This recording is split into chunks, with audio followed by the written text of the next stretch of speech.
Merci Jésus. Alléluia. Alléluia. Gloire à toi Seigneur. Merci pour ton amour et ta bonté. Merci encore pour cette merveilleuse opportunité que tu nous donnes, afin que nous puissions nous entretenir, nous puissions parler de toi, nous puissions penser à toi, nous puissions porter notre esprit sur ta personne, Seigneur. Merci, Seigneur. Merci, Jésus. Jésus, merci. Merci, Seigneur. Louange et gloire à toi, Seigneur. Tu es digne de louange. Tu es digne d'être élevé. Tu es digne d'adoration. Je te bénis, Seigneur. Je bénis ton nom, Jésus-Christ. Gloire à toi, Seigneur. Merci, Seigneur. Merci, Jésus. Merci, Jésus. Merci, Jésus. Merci, Seigneur. Alléluia. Alléluia. Oh, merci. Ok, je pense qu'il est 21h01 d'Abidjan. Gloire à Dieu. Que le Seigneur te bénisse. Que le Seigneur te bénisse. C'est vrai que, pour ma part, je sais que tu es déjà... Le Seigneur t'a déjà béni. Tu as déjà été béni par Dieu. Depuis ta conception, que tu l'aies voulu ou pas, Dieu t'a béni. On se souvient que de ce qui a été dit la semaine dernière, en tout cas, tu as été béni par Dieu. En tout cas, je suis très, très, très, très, très heureux d'être là. Et j'espère aussi que tu partages ma joie. Voilà. Donc, nous avons commencé une série d'enseignements sur ce que nous sommes dans le cœur de Dieu. Père éternel, notre Père qui règne dans les cieux et qui règne aussi dans notre cœur, qui règne dans mon cœur. Je te bénis, je te loue, je te remercie, Seigneur, pour ces instants, Seigneur, où nous voulons parler de ce que nous sommes dans ton cœur, de ce que nous sommes dans ton cœur, Seigneur. Merci, parce que par ton esprit, tu éclaires notre esprit. Par ta lumière, nous voyons la lumière. Sois béni, Père. Merci, Seigneur, au nom de Jésus-Christ. Amen. Gloire à Dieu, gloire à Dieu, gloire à Dieu. Voilà, nous sommes sur Instagram et aussi sur Facebook en direct. Nous nous efforçons de respecter ce que nous sommes promis de faire pour le Seigneur. Et nous voulons vraiment, par la grâce de Dieu, partager le peu de révélations que nous avons de lui.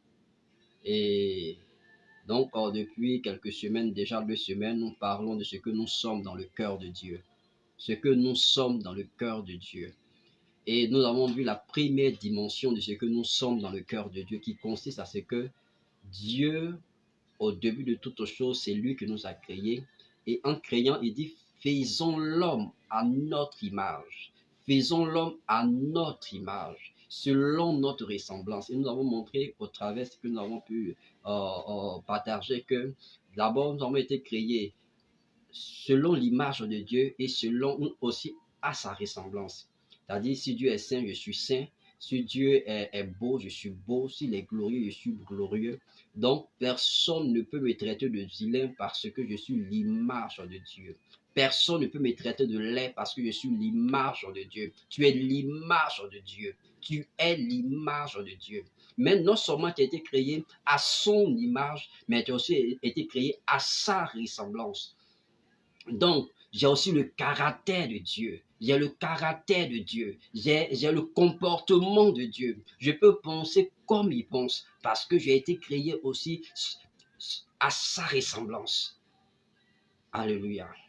Et puis, nous avons vu par la suite que cet homme que Dieu a créé selon son image, selon sa ressemblance. D'abord, Dieu va dire ceci, alors qu'il a fini de tout créer. Il a fini de tout créer, les animaux, les champs, les animaux, avec toutes les espèces possibles.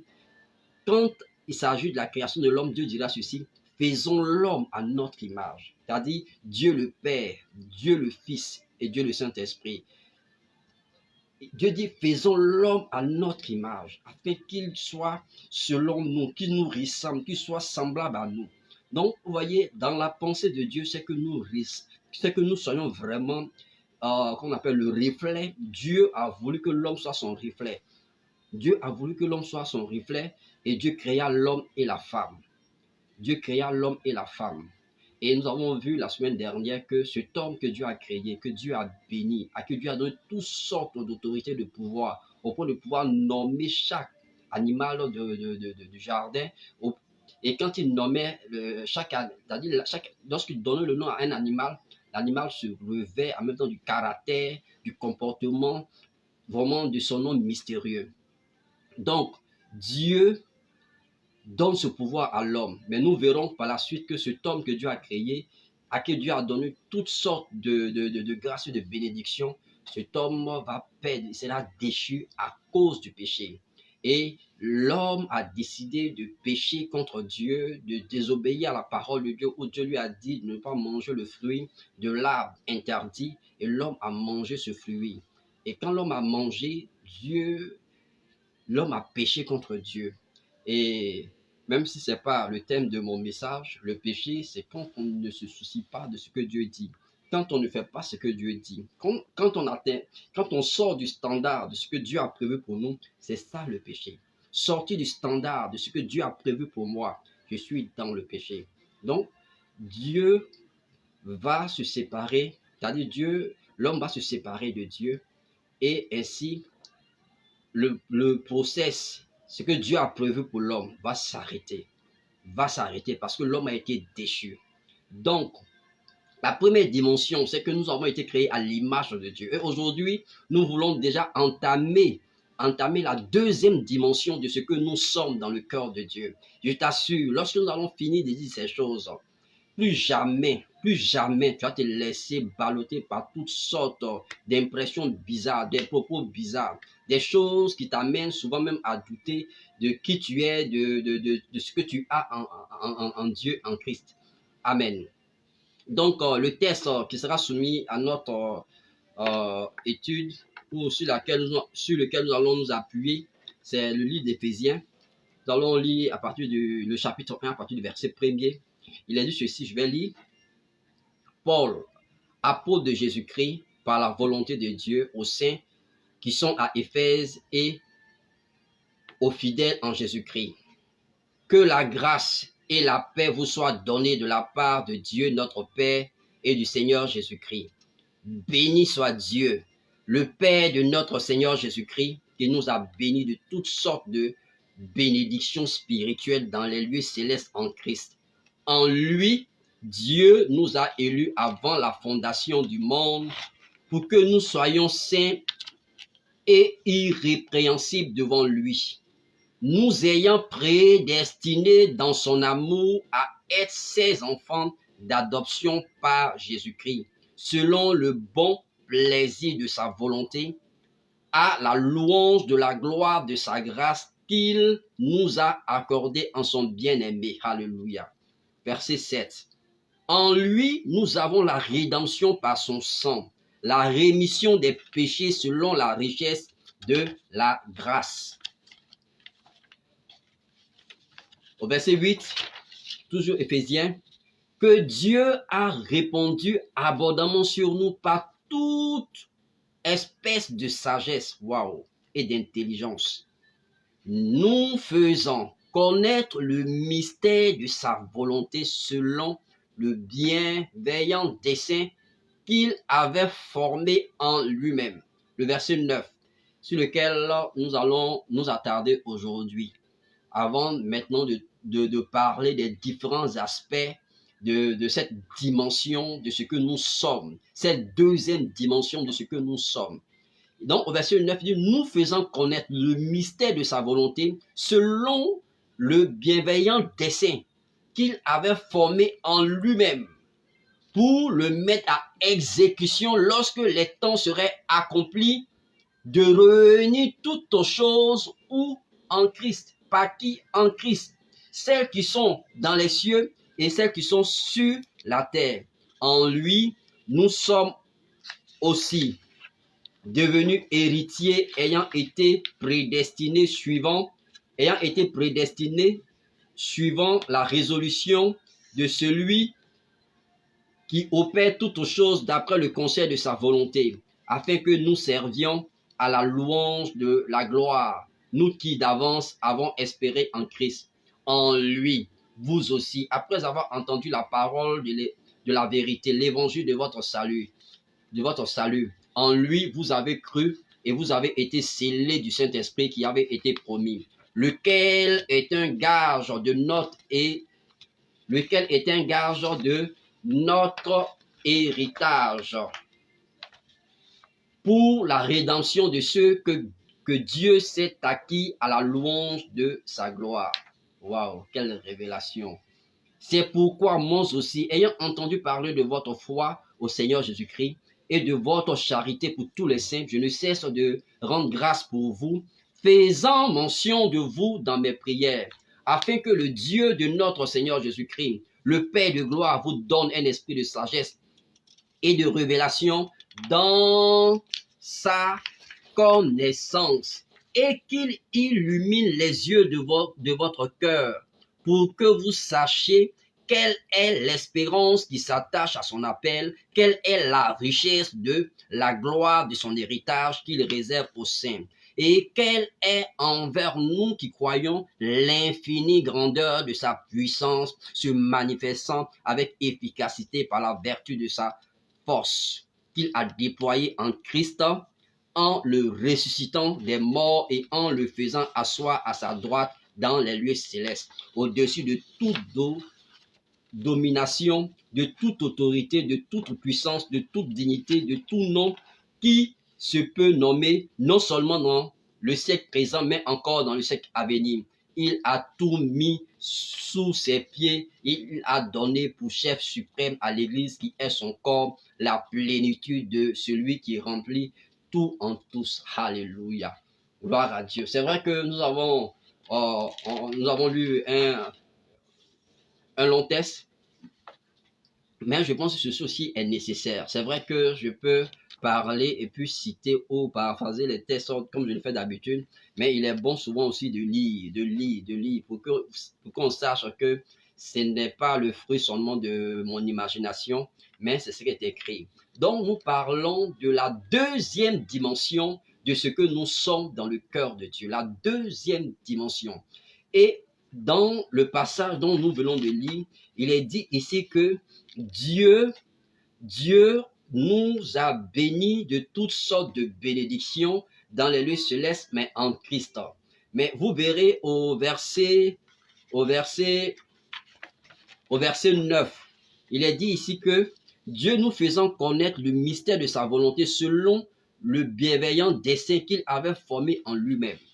Donc Dieu s'est formé, Dieu avait un plan caché en lui. Dieu avait un autre plan caché en lui quand l'homme est tombé dans le péché. Dieu avait un plan caché en lui, au verset 10, on dit, pour le mettre à exécution lorsque les temps seraient accomplis, de réunir toutes choses en Christ. Et dans ce plan de bénédiction ou de ce que nous sommes, ce plan qui révèle le statut de ce que nous sommes, qui révèle le statut de la deuxième dimension de ce que nous sommes, nous voyons clairement au travers des Écritures que Dieu a préparé vraiment ce statut rien que pour nous, mais seulement ce statut, nous l'avons en Christ. C'est en Christ que Dieu a déployé ce statut, que Dieu a déployé l'état nouveau dans lequel il veut que l'homme soit. L'homme qu'il a créé selon son image, selon sa ressemblance, mais qui a été déchu de la grâce, qui a été déchu de la présence de Dieu, qui a été déchu à cause du péché. Dieu va en son cœur former un dessein, un plan nouveau pour l'homme, et ce plan nouveau va conférer à l'homme une nouvelle dimension dans son cœur, une nouvelle dimension dans son cœur. Et cette dimension est tellement forte. Vous voyez, quand nous lisons le livre de Matthieu, au chapitre 1er, à partir du verset 1er, on nous dit, voici la généalogie de Jésus-Christ. Jésus-Christ, fils d'Abraham et de David. Et on commence à nous donner la généalogie de Jésus-Christ à partir d'Abraham. Mais pourquoi l'auteur, le Saint-Esprit amène l'évangéliste où l'apôtre Matthieu a écrit ceci. Selon ce que je ressens dans mon esprit, c'est que nous verrons que Abraham va poser un acte très puissant qui va révéler le cœur, le plan caché dans le cœur de Dieu. Abraham va accepter d'offrir son fils l'unique en sacrifice pour manifester, pour montrer que lui, il aime Dieu. Et quand il va faire cela, cela va amener le Père, cela va amener Dieu à établir une alliance avec lui. Donc, Abraham va offrir son fils, mais David, qu'est-ce que David va faire? Vous voyez ce que d'abord Abraham fait. Ceci montre comment Dieu allait aussi donner son unique fils Jésus-Christ pour que par lui, le monde soit réconcilié avec lui. Donc, voilà pourquoi Abraham encore, on dirait que c'est Dieu qui lui a parlé, Dieu s'est révélé à lui. Mais prenons le cas de David. Voici quelqu'un qui avait cette sensibilité des choses de Dieu. Vraiment, il était sensible aux choses de Dieu.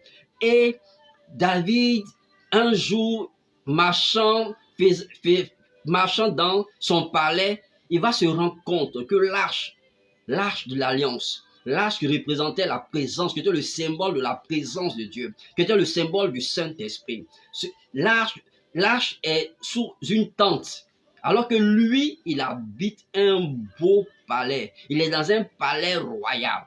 Il dit, mais c'est pas logique, c'est pas logique, c'est pas logique. Comment se fait-il que moi, qui ne suis qu'un homme, moi qui ne suis qu'un homme, je suis dans un beau palais, un palais vraiment très beau, et puis l'arche de l'Éternel, et puis ce qui représente Dieu, ce qui est le symbole de sa présence au milieu d'Israël. Comment se fait-il que cette arche est sous une tente? Non, ce n'est pas possible. Non, ce n'est pas normal. Il faut que moi je bâtisse un temple dans lequel l'arche sera vraiment mise. Et lorsqu'il va voir le prophète Nathan lui dit, David, tu es un homme de bien. Tout ce que l'Éternel te met à cœur, fais-le. Et Nathan, lorsqu'il quitte la présence de David, Dieu lui dit, va dire à David, puisqu'il a eu à cœur, puisqu'il a eu à cœur de me bâtir un temple. D'ailleurs, je ne me suis jamais plaint. Mais puisqu'il a eu à cœur de me bâtir un temple, dis-lui que c'est bien. Mais ce n'est pas à lui de le faire parce que tu as trop versé du sang de David. Tu as trop tué David. Ce n'est pas à toi de le faire. Mais le fait même que tu as eu à cœur de faire ça, tu as eu l'imagination de vouloir m'établir, de vouloir construire un temple pour moi, parce que tu as eu ça en idée, David, ton trône devient un trône éternel. Automatiquement, David entre dans la lignée de Jésus-Christ. Et vous voyez, le temple ici représente aussi, c'est-à-dire ce temple aussi, David révèle quelque chose de caché dans le cœur de Dieu. David donc touche le cœur de Dieu, touche quelque chose qui est dans le plan de Dieu, qui est c'est-à-dire quelque chose que Dieu a établi en lui-même avant la création de toutes choses. Dieu avait prévu de se préparer, de se créer un temple dans lequel elle allait habiter. C'est-à-dire la finalité de son œuvre. Quand il a vu tout ce qui allait se passer, la finalité de son œuvre, c'est qu'il voulait faire de toi le temple de Dieu. Il voulait faire de moi le temple de Dieu. Mais il fallait que le Fils soit d'abord donné sur la croix. Voilà pourquoi ces deux symboles de l'Ancien Testament vraiment résument la vie chrétienne. Oh mon frère, donc Dieu a un plan glorieux, Dieu a un plan puissant. Et quel est ce plan? Et c'est ce plan que tu dois épouser pour ta vie, que tu dois épouser pour ton être. Oui, qui suis-je dans le cœur de Dieu? C'est vrai, la première dimension c'est pour tous les hommes, la première dimension c'est pour toute la création, tous les hommes. Voilà pourquoi tu verras des gens qui ne craignent pas Dieu, qui s'en foutent de Dieu mais qui prospèrent. Pourquoi? Parce que Dieu a relâché une dimension de bénédiction sur la race humaine, sur toute la race humaine. Dieu a béni l'homme. Voilà pourquoi Voilà pourquoi même ceux qui craignent Dieu, ceux qui ne craignent pas Dieu, regardez ceux qui ne craignent pas Dieu, ils ont des entreprises où vont travailler ceux qui craignent Dieu. Pourquoi? Parce que l'homme a été béni. L'homme a été béni. L'homme prospère. L'homme prospère. L'homme crée des richesses. Pourquoi? Parce que l'homme a été béni. Mais ça, ce n'est que la première dimension. Mais nous voulons aller à un autre stade, à une autre stade, à une autre dimension. La dimension vraiment la plus glorieuse, la plus puissante, la plus abondante, la dimension qui contrôle toutes choses. Et cette dimension-là, il est écrit que c'était un plan caché.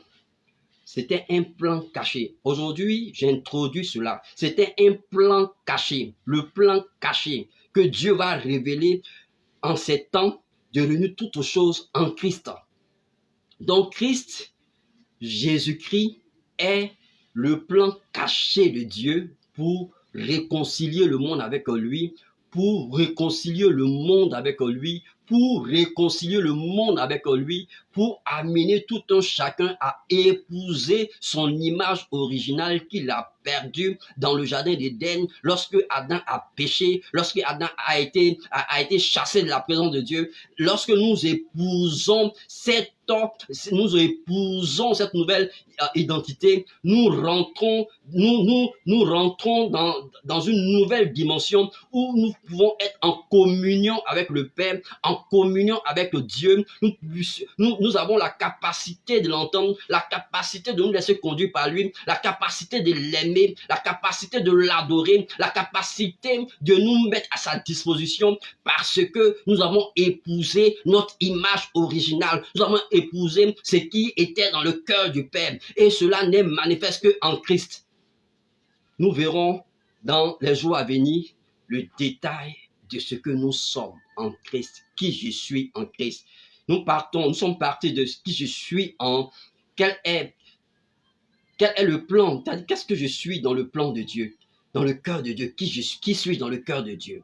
Nous sommes partis de là, mais nous voyons que nous avons été créés à son image, selon sa ressemblance, et nous voyons qu'après cela, l'homme a été déchu à cause du péché, mais Dieu qui est entré le 7e jour dans son repos, vous verrez qu'après le 7e jour, Dieu va commencer une œuvre nouvelle. Voilà pourquoi Jésus dira, jusqu'à présent, mon Père travaille et le Fils aussi travaille.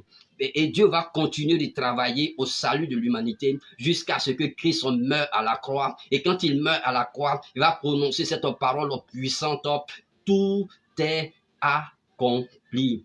Tout est accompli. Maintenant, l'homme peut entrer en connexion. L'homme peut se connecter à Dieu. L'homme peut se connecter au Père. L'homme peut avoir l'identité perdue, la dimension perdue. L'homme peut encore la retrouver, mais seulement en Christ. Donc, la nouvelle identité de l'homme, c'est qui nous permet d'épouser notre identité originale.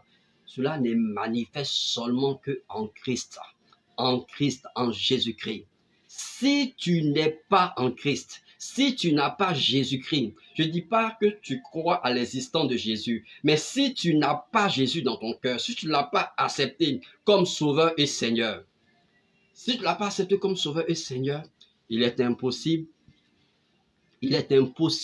de connaître cette dimension de vie. Il est impossible de connaître cette dimension d'identité de ce que Dieu a prévu. Parce que vous voyez dans le verset 9 d'Éphésiens, chapitre 1, il a dit, nous faisons connaître le mystère de sa volonté selon le bienveillant dessein qu'il avait formé en lui-même pour le mettre à exécution lorsque les temps seraient accomplis.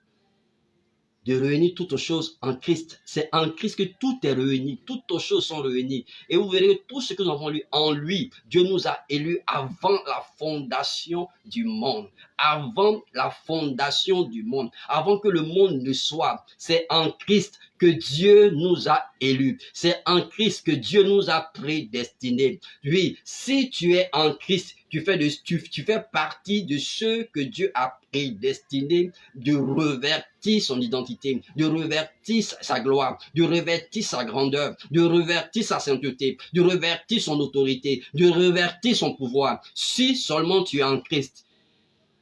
Peut-être tu me diras, Comment être en Christ? Comment être en Christ? C'est très simple. Comment être en Christ? C'est très simple. Et c'est sur ça que je vais terminer pour ce soir en tout cas. Et la semaine prochaine, nous verrons la première étape de ce que nous sommes. C'est-à-dire que le fait d'avoir accepté Christ, la première étape de ce que nous sommes. Qu'est-ce que nous sommes c'est-à-dire qui je suis dans le cœur de Dieu. Quelle est la première étape de ce que je suis. Et ensuite, nous verrons par la suite le reste. Mais aujourd'hui, ce que je suis en train de te faire comprendre, c'est que la deuxième dimension de ce que tu es n'est manifeste seulement que si tu as Jésus-Christ dans ton cœur comme Sauveur et Seigneur. C'est-à-dire quoi? Tu n'es pas de ceux qui pensent seulement que Jésus existé dans ce monde, mais tu es de ceux qui l'ont accepté dans leur cœur, qui soumettent leur vie à sa seigneurie, qui soumettent leur cœur à sa seigneurie et qui savent que sans Jésus, ils sont perdus. Et ils se tournent vers Jésus-Christ pour que Jésus-Christ les sauve. Alors, si tu ouvres ton cœur à Christ ce soir, maintenant, là où tu es, il suffit de dire Seigneur Jésus. Je répète maintenant après moi, oui, tu peux répéter, oui, c'est ça. Seigneur Jésus, je veux venir à toi, ou je viens à toi maintenant. Je te reçois dans mon cœur comme Sauveur et Seigneur. À partir de maintenant, Seigneur, prends le contrôle de ma vie. Merci, Seigneur, d'effacer tous mes péchés. Merci, Jésus. Amen. Tu vois, tu viens d'être parmi les enfants de Dieu. Tu viens de naître de nouveau. Il y a quelque chose d'extraordinaire qui vient de se produire en toi. Il y a quelque chose, si tu as répété cette prière avec moi et que tu n'avais jamais accepté Jésus par le passé, sache qu'il y a quelque chose d'extraordinaire qui vient de se produire dans ton être intérieur. Peut-être toi, tu ne la sens pas. Oui, peut-être que tu n'as pas eu de frisson, ce n'est pas un problème. Mais sache qu'il y a quelque chose d'extraordinaire, quelque chose de mystérieux, quelque chose de glorieux qui vient de se produire dans ta vie. Parce que tu viens de recevoir Jésus-Christ comme Sauveur et Seigneur. Si auprès de toi, il y a une église, déjà, va dans une église, dans une communauté et demande au Seigneur de te révéler à toi, de se révéler à toi. Et tu verras, le Seigneur fera le reste. Le Seigneur fera le reste. Que au moins le Seigneur te bénisse. Gloire à Dieu pour ta vie, mon frère, ma soeur. Gloire à Dieu, gloire à Dieu. Donc, la semaine prochaine, le mardi prochain, heure d'Abidjan à 21h, nous verrons les différents aspects de ce que nous sommes en Christ. Nous sommes partis de ce que nous sommes en Dieu et sachant qu'il y a une dimension plus grande qui est la dimension en Christ dans le cœur de Dieu et cela n'est révélé pour ceux. Cela est disponible à tout le monde. Mais seulement c'est en Christ que cela est manifeste. Et nous verrons la première étape de ce que je suis dans le cœur de Dieu en Christ. Cette fois-ci, il y a un nouveau mot qui s'ajoute en Christ. Gloire à Dieu. Que la puissance de Dieu te descende sur toi maintenant. Et je vais profiter, je pense que ce moment est une opportunité où aussi je veux exposer certaines personnes à la grâce de Dieu. Si tu es malade, quel que soit le mal que tu as, quel que soit le mal que tu as, tu vois, parce que je suis en Christ, j'ai le mandat divin. Je n'ai pas besoin de verser de l'huile sur toi. Je n'ai pas besoin de te donner de l'eau à boire. Mais j'ai besoin de dire une parole. J'ai besoin seulement de dire une parole sur ta vie et le mal va te lâcher. Et tu seras guéri. Parce que j'ai le mandat de guérir les malades. J'ai reçu le mandat divin de guérir les malades. Et si tu as accepté Jésus-Christ comme Sauveur et Seigneur, sache que tu as aussi ce même mandat que moi. Alors que tous ceux qui sont malades, vous mettez la main là où vous avez mal. La puissance de Dieu va vous localiser. La puissance de Dieu va te localiser là où tu te trouves. La puissance de Dieu va te localiser pendant que je suis en train de dire la puissance de Dieu va te localiser. L'œuvre achevée de Christ commence à se manifester dans ton corps et tu commences à recevoir la guérison. J'ordonne maintenant que tu sois guéri au nom puissant de Jésus-Christ. Oui, au son de ma voix, je prends autorité contre toutes sortes de maux dans ton corps. Et j'ordonne maintenant que la puissance de Dieu, te touche maintenant, que le mal disparaît, soit guéri, quelle que soit la maladie, je prends autorité et j'ordonne que tu sois guéri au nom de Jésus-Christ. Merci Saint-Esprit. Merci Seigneur. Merci Père. Au nom de Jésus, sois béni. Merci Seigneur. En tout cas, je vous remercie pour ce moment que nous venons de passer ensemble. Que la puissance de Dieu, la puissance de sa faveur soit votre partage. Que tu te réveilles avec la grâce de Dieu, la présence de Dieu. Que tu bouges avec la présence de Dieu. Que tu marches avec sa présence. Marche dans cette conscience-là. Quand tu marches, quand tu vis, quand tu parles, quand tu bouges avec la présence de Dieu. C'est une réalité. Mais il faut marcher dans la conscience de cette réalité. Très souvent, c'est ce qui fait que souvent, il y a certaines faveurs, certaines grâces que nous ratons parce que nous ne marchons pas dans la conscience de la grâce que nous avons en Christ. Il faut marcher dans cette conscience-là. La conscience de sa présence, la conscience de sa main qui est sur toi, la conscience du fait que tu n'es pas seul. Il y a des anges de Dieu qui sont autour de toi. Tu n'es pas seul. L'Esprit de Dieu est en toi. Nous parlerons de ces choses en détail. Que Dieu te bénisse. Sois béni. Sachez que je vous aime. Et Jésus-Christ vous aime par-dessus tout. Passez une excellente semaine. Déjà, votre semaine, elle est excellente, que je le dise ou pas. Vous êtes la résultante de la bénédiction de Dieu. Ne laissez personne vous dire le contraire. Ce n'est pas parce que je dis que tu sois béni que tu es béni. Déjà, même le païen, il est béni. À plus forte raison, toi qui as accepté Jésus-Christ, tu es un être béni. Tu n'as pas besoin d'entendre forcément la parole d'un homme de Dieu. Tu es un être béni. Alors marche dans cette conscience-là. Je suis béni. Alléluia. Je suis béni. Je suis béni. Je suis béni. Confesse-le, déclare-le, dis-le, crois-le. Je suis béni. Aucune bénédiction ne m'échappe. Je suis béni. J'ai l'intelligence et l'imagination pour amplifier la bénédiction en moi parce que je suis béni. Alléluia. Que le Seigneur te bénisse. Passe une excellente et merveilleuse semaine. À dimanche pour le temps de mon miracle. Et ce dimanche, je parlerai de comment se défaire de ce que certains appellent les liens de l'impudicité, de l'immoralité. Voilà. Ceux qui ont des problèmes